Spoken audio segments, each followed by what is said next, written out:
We took off at the buy center when our follow-up got tight. And what I mean by that, let me be very clear. We followed up, we thought we were doing the job, and we had little to poor conversion. And then I met two guys with MBAs from MIT, remember that?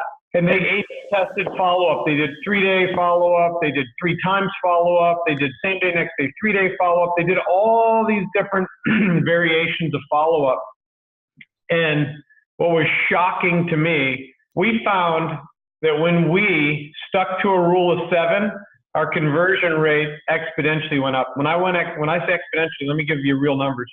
So we went from buying 50 cars a month to 150 cars a month just from changing our follow-up sequence.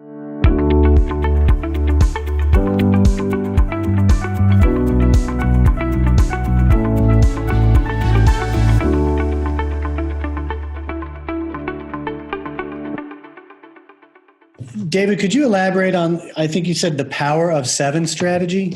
We know through a series of follow-up and word tracks that when we continually stay in front of the consumer, and the magic happens, we found, after the 7th contact.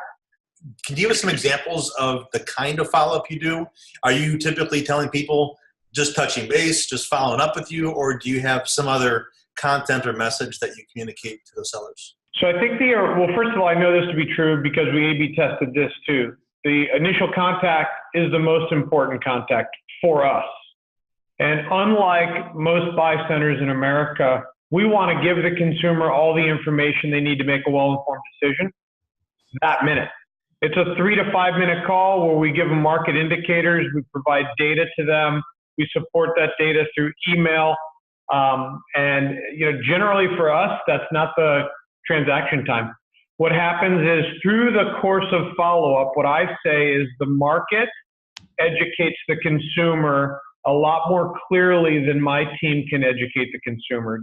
So the premise then that they're going to come in, I'm going to call them, tell them to come in, I'm going to tell them what their car's worth, they're going to say okay, is really insane behavior, or at least thinking. We believe that it takes the customer a fair amount of time, 3 to 4 weeks actually is what our data indicates, to be educated through the market. The reason why there's not a buy center on every corner is because most dealers, to Mark's point, aren't going to use a CRM, aren't going to follow up consistently. And the magic of a buy center, in my experience, is in that follow-up.